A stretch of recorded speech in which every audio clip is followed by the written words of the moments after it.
అందరికీ నమస్కారం. ఈరోజు మనం జీవశాస్త్ర బోధన ఉద్దేశాలు, విలువలు, aims and values of teaching biological science అనే పాఠ్యాంశం గురించి చర్చించుకుందాం. జీవశాస్త్ర అధ్యయనం ముఖ్య ఉద్దేశం ఈ సృష్టిలోని సమన్వయాన్ని, సౌందర్యాన్ని అర్థం చేసుకోవడం. జీవితం సమర్థవంతంగా, సౌఖ్యంగా ఉండడానికి ప్రతి వ్యక్తి కొన్ని విలువలు, వైఖరులు, నైపుణ్యాలనేవి అవసరం. వీటిని పొందడానికి విజ్ఞాన శాస్త్రం అధ్యయనం అనేది తోడ్పడుతుంది. విజ్ఞాన శాస్త్ర బోధన ముఖ్య ఉద్దేశం ఏమిటంటే విద్యార్థులలో ఈ విలువలు, నైపుణ్యాలు, వైఖరులను పెంపొందించడం. అయితే ప్రతి విద్యార్థి, ఉపాధ్యాయుడు ఈ ఉద్దేశాలు, విలువలు తెలుసుకున్నప్పుడే జీవశాస్త్ర బోధన అర్థవంతమవుతుంది.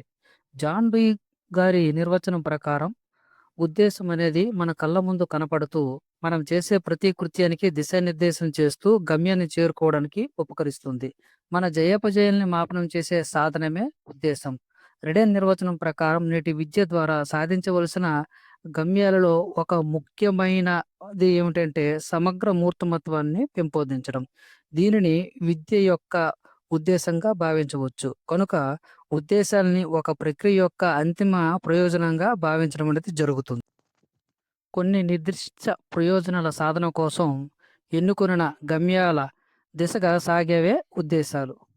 ఉద్దేశం అనే పదం సాధారణమైన, చాలా విశాలమైన అర్థంలో వాడే ఒక అతిపెద్ద ప్రకటన. జీవశాస్త్ర బోధన ఆ దిశగా సాగుతుంది అంటే ఉద్దేశం అనేది దిశానిర్దేశం చేస్తుందని అర్థం. సాధారణంగా ఉద్దేశాలు, గమ్యాలు, లక్ష్యాలు అనే పదాలు విద్యారంగంలో పర్యాయ పదాలుగా వాడుతారు. కొఠారి కమిషన్ వారు సూచించిన జీవశాస్త్ర బోధనా లక్ష్యాలు ఏమిటంటే లక్ష్యం అంటే ఉద్దేశాలే. చిన్న పాఠ్యాంశం కాకుండా పెద్ద జీవశాస్త్ర లక్ష్యాలు అనే సాధారణమైన అర్థంలో వాడటం జరుగుతుంది.